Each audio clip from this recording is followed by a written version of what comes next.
you give an editor the 10 Commandments, they'll have suggestions.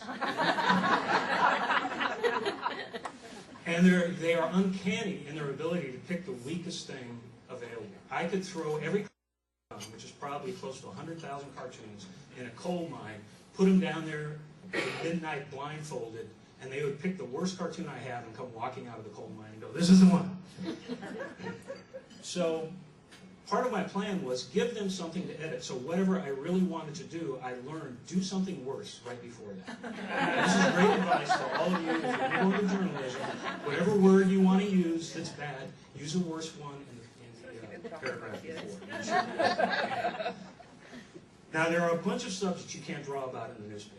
And the first one, we're going to kind of do this by topic. The first one is death. They get very, very nervous when you come in with what we call obituary cartoons. And I hate obituary cartoons.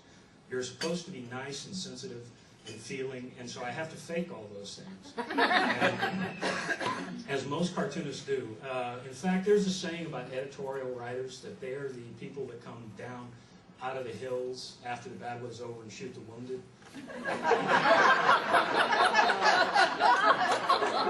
Cartoonists fit the same description, except we're making jokes while we do it. So we're even worse. Okay. So we're going to examine some of the things you cannot say and some of the things you cannot put in a newspaper. And I wanted to start with the incredibly sensitive thing I drew when Colonel Sanders died.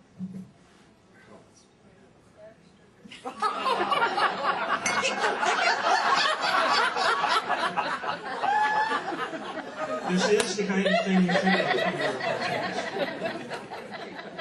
And once your mind starts running in these circles, it can get even worse. And I begin to wonder, what if he were cremated? Regular or extra crispy?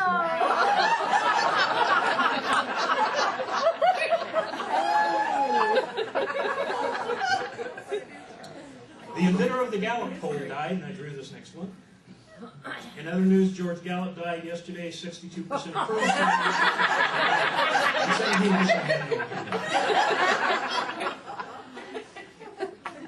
A famous stuntman died, and I drew this. Evel Knievel's funeral procession.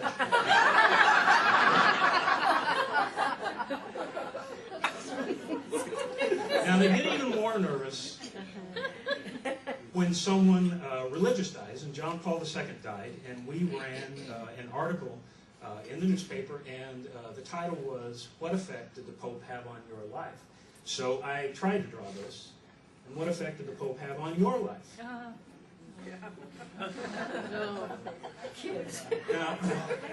they said I couldn't say this, and I thought, I don't even think there's an opinion here. I think I'm just kind of putting facts together.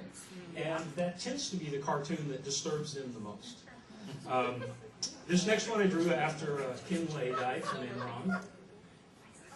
Kinley, 1942 to 2006. Maybe we shouldn't have used Enron's figures.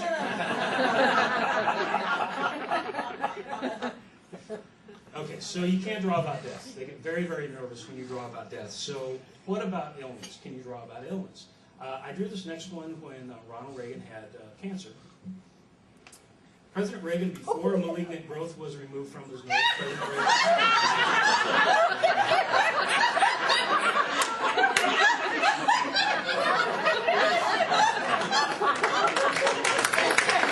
Thank you very much. It's been great being here. Should I stop on a winner? By the way, it's going to get so much worse than this. Whenever I see kids in the room, I just cringe. I'm sorry, you're going to learn new words. There's not much I can do about it. All right. Okay, I don't know how old exactly he was, but I'm pretty sure, didn't Strom Thurmond live to be like 172? Yeah. Okay, they had to take him off the floor of the Senate because he was dehydrated, so I drew this. Question, how does anyone tell when Strom Thurmond's dehydrated?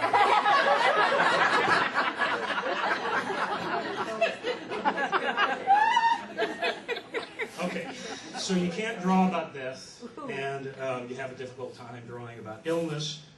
What about disabilities? Stevie Wonder said that he had a conversation with God. He got a message. This says that Stevie Wonder thinks God is calling him to be mayor of Detroit. What does that mean? He's got a hearing problem, too. Now, my editor at the time said, you cannot make fun of blind people. And I said, why not? It's print media. If we don't tell them. So, are you getting a sense of exactly what a sensitive person I am? What a joy I must be to live with on a daily basis. Okay, Gallaudet College for the Deaf, they had controversy because they elected a woman named Elizabeth Zinser, and she was the first non-signing president at the College for the Deaf. And they had protests, and here's what I wanted to draw about it. Gallaudet College for the Deaf, and what are they saying now?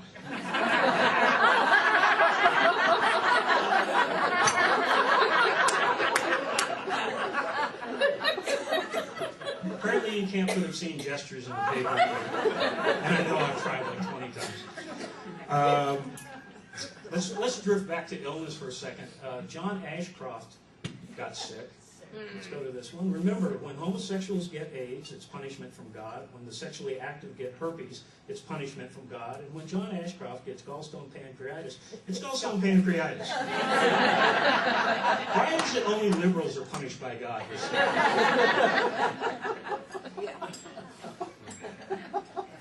Okay, now this is either the worst or best cartoon I've ever drawn in my life.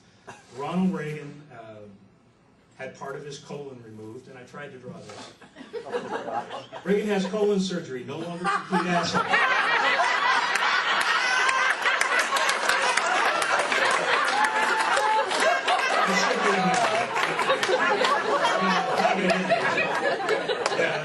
Warm up the car, we're done here.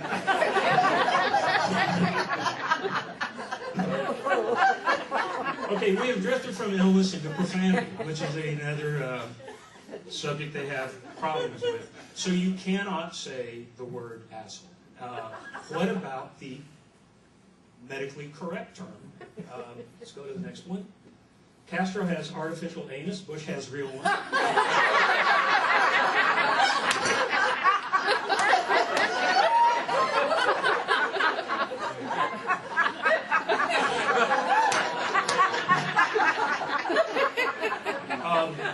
I believe, along with my cartoonist brethren, that there are certain headlines that if you put them in the paper, what happens next is not my fault. If you're going to put a headline that says Castro has artificial anus, or I've got two others, new view of Uranus,